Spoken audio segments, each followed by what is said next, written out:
everyone, Pineaaronapple here with the next 2 episodes of Miraculous Ladybug. Season 1, episodes 9 and 10, Copycat and Dark Cupid respectively. Last time we watched through the strange failed love story of Eve Illustrator, focusing on the character of Nathaniel. Secondly, we saw Sabrina's dad spiral after being fired and becoming Roger Cop. All thanks to Plague. Let's hope he learned from his mistakes and get into Season 1, Episode 9, Copycat. The episode starts with Tiki and Marinette trying to work through her Adrian problems. Tiki doing a great impression of Marinette. Hey Adrian, would you like to Exactly. And then the visage of Adrian appears to her in the clouds. Did he die? This is a Lion King situation or something? With an oddly timed record scratch effect, Tiki recommends that if Marinette just physically can't talk to the boy face to face, she should talk to him over the phone. So she calls Alia to get his number. Meanwhile, at the park next door, this man, Theo, has made a statue in our hero's honour. But even though the mayor says they should have turned up, we see Alia and Marinette together. Alia helping Marinette write a script to ask Adrian out with. But before she can catch her bearings, Alia dials the number, leading Marinette to freak out and dance like she's about to pee, and Alia to hide behind the couch like a weirdo. Marinette predictably fumbles in a bit of social awkwardness so relatable it makes me want to throw my laptop against the wall, but instead of hanging up, she says this, strange movements and all, while the voicemail is still recording. What did you expect me to say? Hey, hot stuff, this is Marinette. I'd ask you on a date to a movie, but I've got such a crazy crush on you that the only way I can talk to you without foaming at the mouth is over this stupid phone. Marinette promptly freaks out, Alia coming up with a plan to steal his phone while he's busy and delete the message, causing Marinette to bring out her stalker timetable. Okay, what the fuck? I mean, her crush started out as endearing, but this is some stalker shit right now. Look at the detail! If this were an anime, I would be ringing the yandere bells this second. Currently, Adrian is at fencing practice, where Plague, being next to his phone, is more infatuated with the cheese than the phone rumbling underneath him. Adrian goes to check his voicemail once by his bag, but instead realises he is late for the statue unveiling and transforms, reminding Marinette, but her priorities are on the phone. Look, I don't know if I just don't notice it enough, but so far this episode's animation is feeling stranger than usual. I don't know what's going on, but it's getting to me. Alia leaves to cover the unveiling for her blog. Kat talks with this Theo guy, and it's fitting that Theo's voice actor played Rivales in Code Geass, since just like that character, he now spends half of his time on screen pining, this time after Ladybug, wanting her to autograph something. Just look at this guy's design. It's weird to think that this guy is supposed to be between 16 and 18, while our main characters are like 13 this season. Yeah, that's a weird thing to think about. Watching Miraculous for all these years, I've never wanted to think about their actual age. Marinette continues her strange sneaking, while the unveiling goes ahead without her, causing Theo to feel betrayed, and seems to be actually kind of in love with her, causing Kat to become jealous and lie through his teeth about their relationship. Marinette takes the phone and sneaks out, Adrian coming back in like nothing happened, but with a smirk that screams, I just buried a living animal. Theo's love sickness causes Hawkmoth to use his usual exaggerated tone to monologue and send the Nakuma his way. This creates the titular Copycat, him taking the form of Cat Noir. Adrian finds his phone missing and decides to call it, freaking Marinette out so hard she creates floating manga panels, and Tiki telling her exactly what we're all thinking. You really need to get your priorities in order. Adrian figures his phone is still at the gym. Meanwhile, Copycat is abusing citizens and stealing priceless artwork. What the fuck is with this extra's eyes? Adrian sees the news talking about the incident. So once at the school, Adrian transforms and abandons his bodyguard in the car to wait who knows how long. Marinette is still freaking out with the phone, but a call from Alia takes her off the case. Now in the know about Cat Noir's misdeeds. The real Cat Noir turns up to the Louvre, and speaks with Roger about the fake. But Roger double-crosses him, leaving him with all the priceless artifacts. What the fuck? Cat escapes as Roger boasts to Ladybug. Cat reverses police brutality and destroys the anti-riot squad, causing Roger and Ladybug to get on his trail. Cat calls Ladybug and explains his innocence, but is now being chased by what looks like all of Paris's police, de-transforming to get away. Adrian found a lollipop stick earlier and correctly made the connection to Theo, who had one in his mouth earlier. Adrian, now Cat again, finds his place of work and updates Ladybug, who follows him. Cat finds a note and is distracted, chained to the ground, and has his cataclysm wasted on a board. Honestly, a great tactic. As now, it's only a matter of time until he turns back. Copycat uses Cat's staff to lure Ladybug to the workshop, much to Cat's anger. But he does get a key piece of information, learning that the Copycat is doing this because he thinks Ladybug loves Cat. Something we know isn't true. Copycat goes to take Cat's Miraculous with maximum flair, but that gives Ladybug just enough time to catch him in the act, but still not understanding what's going on. But as Copycat is too busy leering at the 13-year-old's latex bodysuit, fuck, what is this, cuties? She notices Cat's ring countdown, cluing her into the truth. So Cat tells her to use the love they totally share for each other to prove that Copycat is a fake. She summons her lucky charm, a spoon, and we learn that Copycat can use Cataclysm, making him probably one of the more dangerous Akumas we've seen so far, with a purely destructive power like that.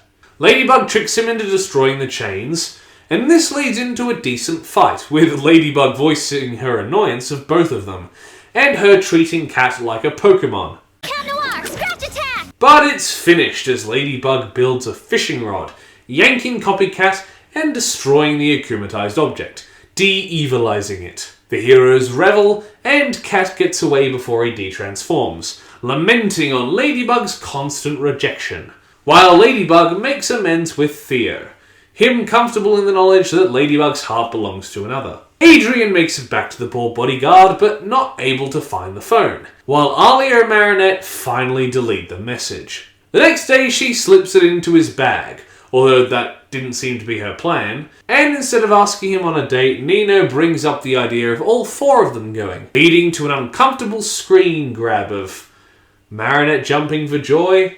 Okay, what the fuck was this episode? The villain was understandable and was an interesting concept, but done quite weakly. The characters were mostly insufferable or had their worst traits radicalized.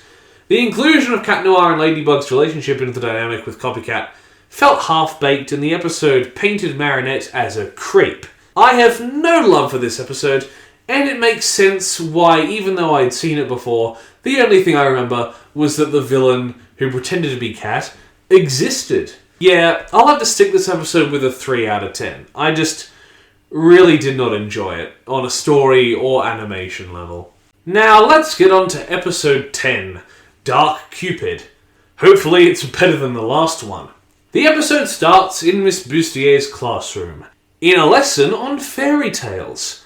Characters like Rose giving their obvious responses, talking about the trope of true love's kiss.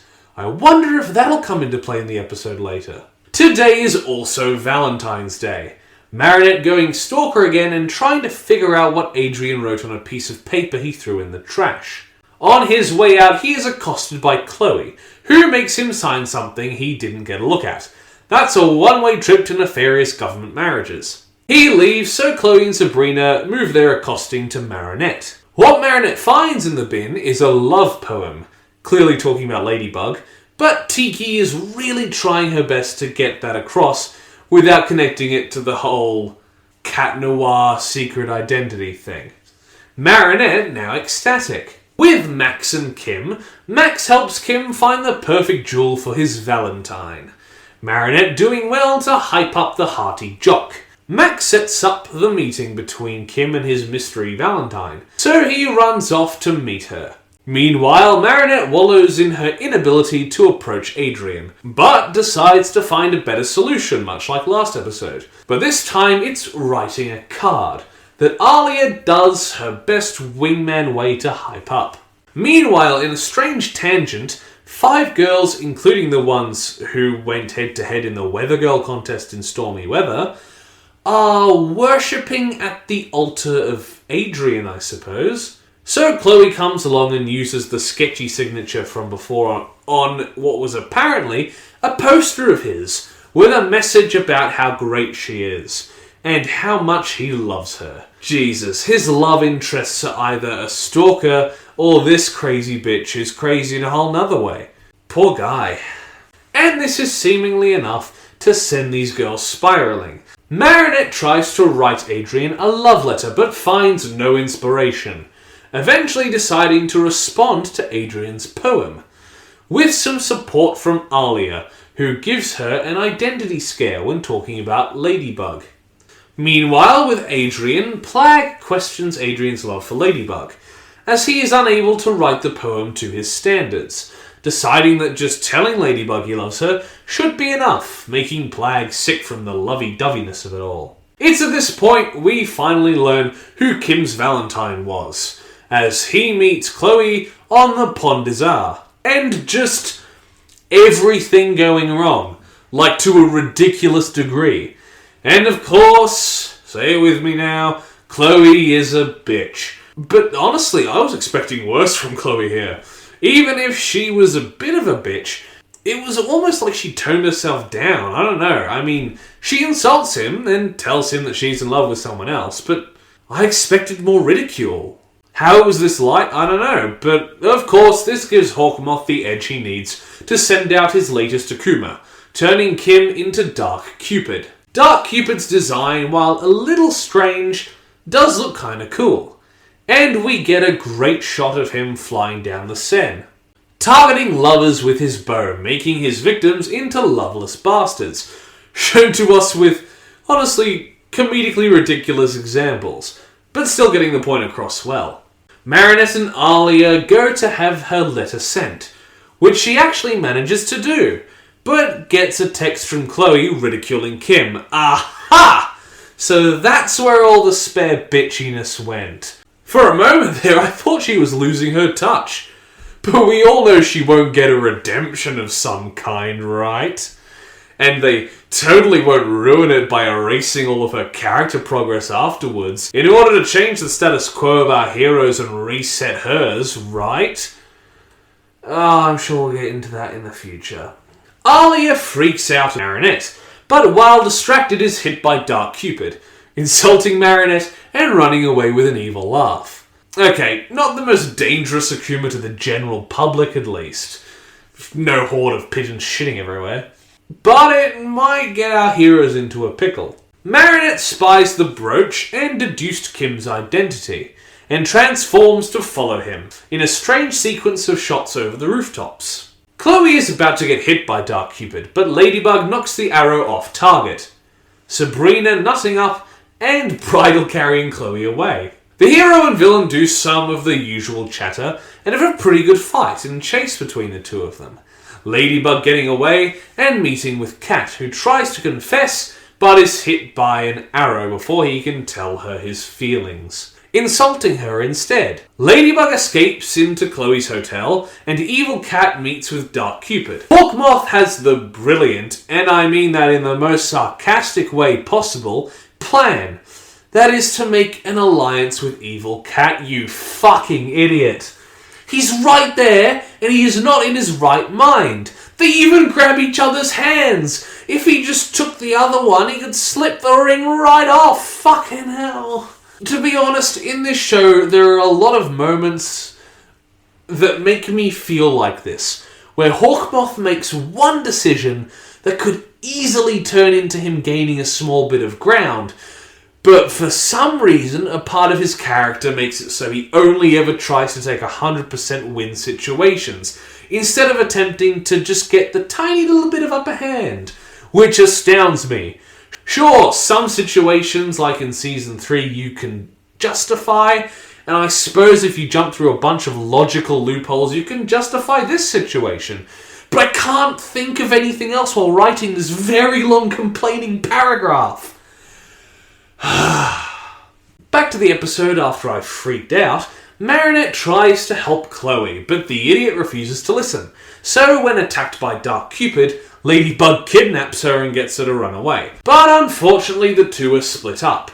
Evil Cat keeping Ladybug busy. Thanks to the earlier class, after a pretty decent fight, Ladybug decides that a Disney True Love's kiss will get Cat back to normal, making Evil Cat scared shitless and running away like a second grader trying to avoid cooties. Chloe eats it on the pavement, but complains her way out of the situation, Kim refusing to waste an arrow on her because of how bitchy she already is. But is funnily enough humiliated by a turned Sabrina, the same way that she did to Kim. Ladybug catches Cat and tries to Spider-Man kiss him, but with help from Dark Cupid he gets free.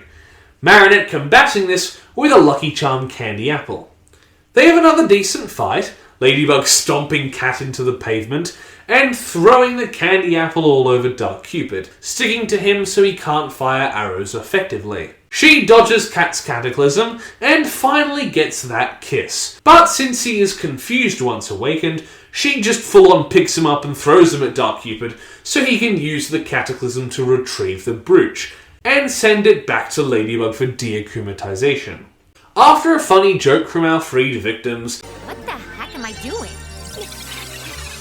What the heck are you doing? the hero duo split before Cat can tell her his feelings, as their transformations are on their timer and apparently Cat doesn't remember the kiss, so he really got the short end of the stick today. As usual, Hawkmoth yells at his window, cursing Valentine's Day, and Marinette lets the letter be sent as she has grown as a person over the episode. Adrian gets the letter with help from Plag, but she didn't actually sign it, for fuck's sake.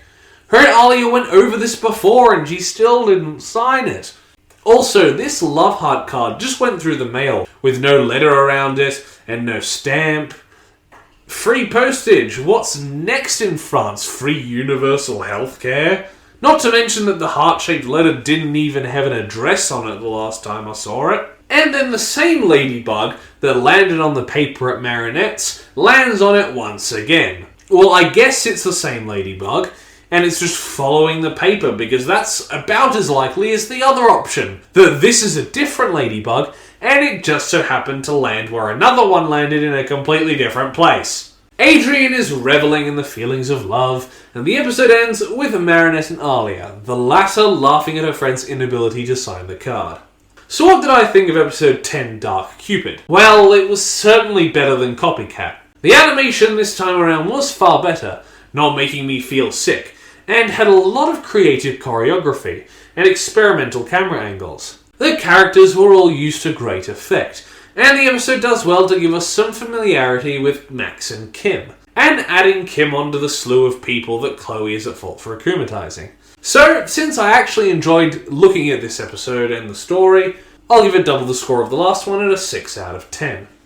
Thank you everybody so much for watching my review of these 2 episodes of Miraculous Ladybug. At this point, more episodes of Season 5 are coming out, so I better ramp up the pace. Please like the video if you liked it, comment down below if you wish, or you want to get me onto something you want me to review, consider subscribing to the channel, and if you do, ring the notification bell so you're told every single time I make an upload. And if you've got $1 or 2 to spare, head on over to my Ko-fi, it would be greatly appreciated.